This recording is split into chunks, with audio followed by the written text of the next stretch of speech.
നമസ്തേ. 5ാം ക്ലാസ്സിലെ രണ്ടാമത്തെ പാഠമായിട്ടുള്ള കേരളം മനോഹരം എന്നുള്ള പാഠഭാഗത്തിലേക്ക് നമുക്ക് പ്രവേശിക്കാം. ഈ ഒരു പാഠം കേരളത്തെ ആസ്പദമാക്കിയിട്ട് മുത്തലപുരം മോഹൻദാസ് എന്ന സംസ്കൃത പണ്ഡിതൻ എഴുതിയിട്ടുള്ള ഒരു പദ്യമാണ്. കേരളം മനോഹരം സദാപി സസ്യശ്യാമളം കേരവൃക്ഷസങ്കുലം തനൂതി ദൃശ്യചാരുതാം. കേരളം മനോഹരം. കേരളം എന്താണ്? മനോഹരമാണ്. സദാപി സസ്യശ്യാമളം.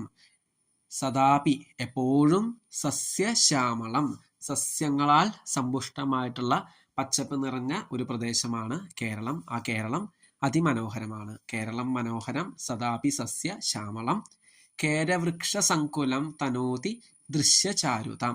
കേരവൃക്ഷ സങ്കുലം. കേരവൃക്ഷം എന്ന് വെച്ചാൽ തെങ്ങ്. തെങ്ങിന്റെ സങ്കുലമാണ്. സങ്കുലം എന്ന് പറഞ്ഞാൽ ഗ്രൂപ്പ്, അതായത് കൂട്ടത്തോടെ നിൽക്കുന്ന തെങ്ങുകളെ കാണുമ്പോൾ ആ ഒരു ദൃശ്യചാരുതാം, ആ ഒരു ഭംഗി, നമുക്ക് മനോഹരമായിട്ടുള്ള ആ ഒരു ഭംഗി പ്രദാനം ചെയ്യുന്ന നാടാണ് കേരളം എന്നാണ് പറയുന്നത്.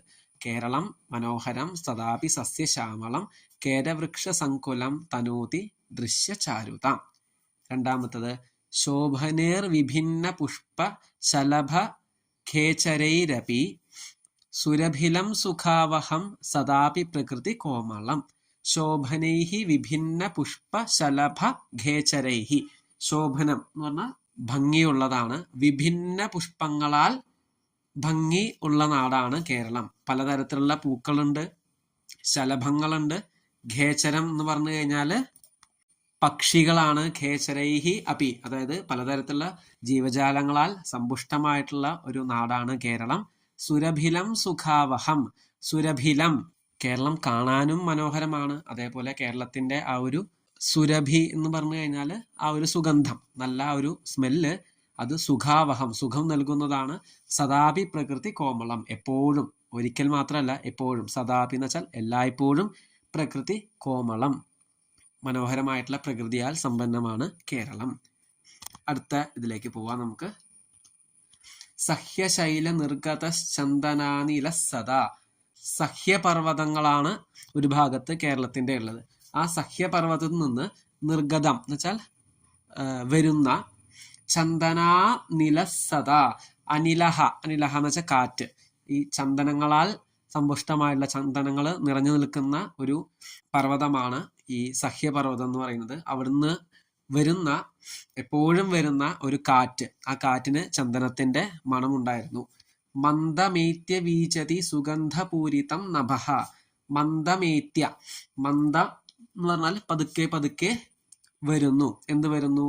വീജതി, അതായത് കാറ്റ് വീശുന്നു. സുഗന്ധപൂരിതം നഭഃ, ആ ഒരു പ്രദേശം. നഭഃ എന്ന് പറഞ്ഞാൽ ആകാശം എന്നാണ്, പക്ഷെ ഇവിടെ നമുക്ക് സ്പേസ് എന്നുള്ള അർത്ഥത്തിൽ എടുക്കാം.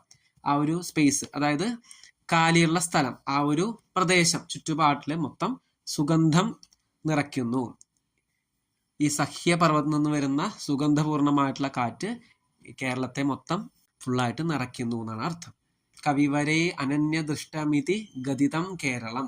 കവിവരൈഹി, കവിവരന്മാരെന്ന് വെച്ചാൽ കവികള് അനന്യദൃഷ്ടമിതി ഗദിതം. അനന്യദൃഷ്ടം എന്ന് പറഞ്ഞാല് വേറെ എങ്ങും കാണാൻ സാധിക്കാത്ത പ്രത്യേകത നിറഞ്ഞ ആ ഒരു പ്രദേശം. ഗദിതം കേരളം, അങ്ങനത്തെ ഒരു പ്രദേശമാണ് കേരളം എന്ന് പറഞ്ഞിട്ടുണ്ട്. ഗദിതം എന്ന് പറഞ്ഞാൽ പറഞ്ഞിട്ടുണ്ട്. ഭുവി പതിതം സ്വർഗഖണ്ഡമിവ. ഭുവി എന്ന് പറഞ്ഞാൽ ഭൂമിയിൽ പതിച്ച, സ്വർഗഖണ്ഡമിവ സ്വർഗത്തിന്റെ ഒരു കഷ്ണത്തെ പോലെ. വിഭാതി കേരളം, നമ്മുടെ കേരളം വിഭാതി. വിഭാതി എന്ന് വെച്ചാൽ പ്രകാശിക്കുന്നു അല്ലെങ്കിൽ തിളങ്ങുന്നു എന്നർത്ഥം. അപ്പൊ അത്രയും മനോഹരമായിട്ടുള്ള നാടാണ് കേരളം എന്നാണ് കവി പറയുന്നത്. കേരളം മനോഹരം സദാപി സസ്യശ്യാമളം കേരവൃക്ഷ സങ്കുലം തനൂതി ദൃശ്യചാരുതാം. കേരവൃക്ഷങ്ങളാൽ സമ്പുഷ്ടമായിട്ടുള്ള, നിറഞ്ഞു നിൽക്കുന്ന ഈ ആ ഒരു ദൃശ്യഭംഗി കേരളത്തിന് മാത്രമേ ഉള്ളൂ. കേരളം അതിമനോഹരമായിട്ടുള്ള ഒരു നാടാണ് എന്നാണ് കവി പറയുന്നത്.